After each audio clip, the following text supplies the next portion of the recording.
In my life, may gagawin tayo. Wait lang guys. Okay. Ito yung lagayan ko ng mga beads. Ito. Number 1 na ako. Ang dami ng 1. Ano ba kasi yung ginagamit ko guys? Ito. Ito yung ginagamit ko. Yung mami ko nasa Dubai. At nagtatrabaho siya doon para sa pag-aaral ko.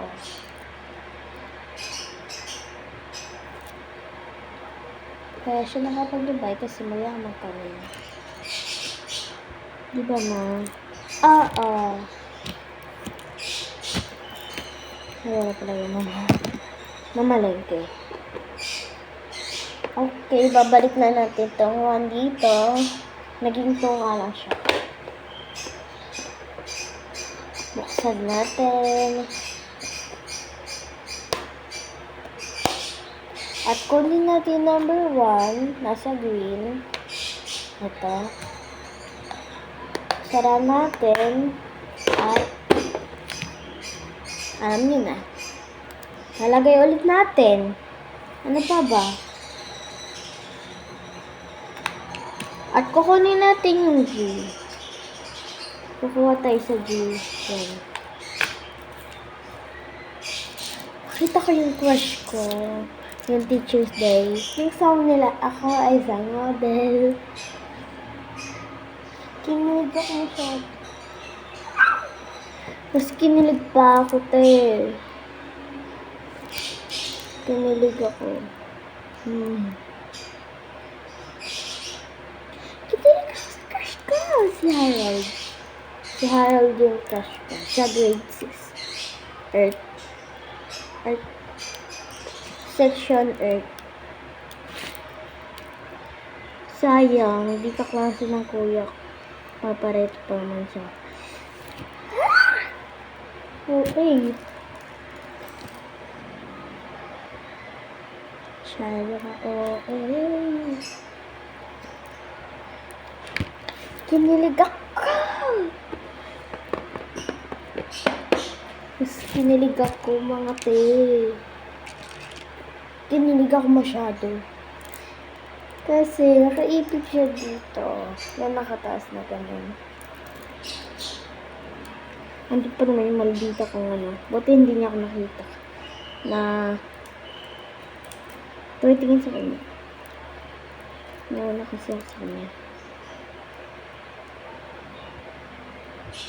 Ewan ko ba dun?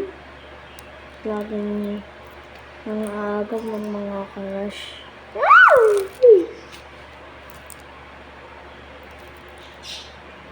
Ako ay isang model. Uy. Nakikilig ako. Kinikilig ang kiss ko. Joke lang. Kuya di Sofia. Sa 6 Earth. Wala na kaya. Ha? Basic na yan. Ito ba kasi ako pinas ka?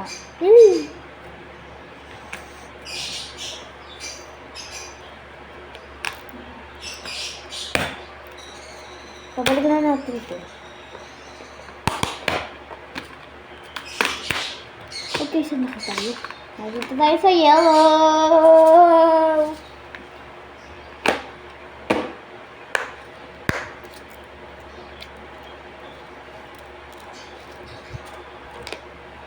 Kinikilig ako. Nakikita ko ang aking kapal pag nakikita ko siya. Pakatakbo ako.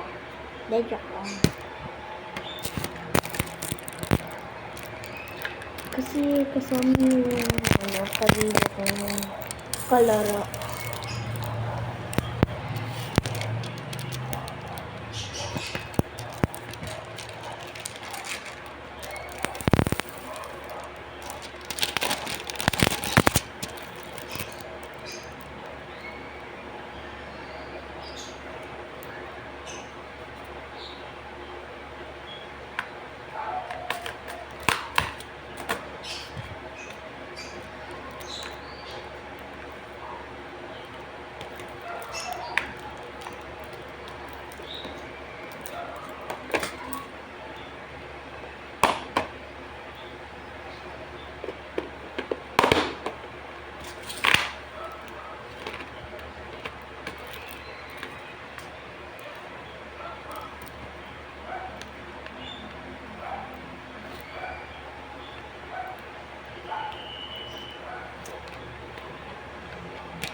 Magpapapili ako ng fan sa mami ko. Oo, sa mami ko. Kasi pag naka-makeup ako mga te, pag napawis ako, matatanggal makeup ko. True. Totoo nga.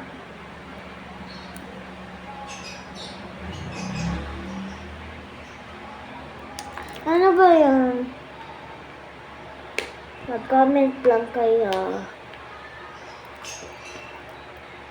kung anong papasuggest niyo sa akin. Comment to part 2.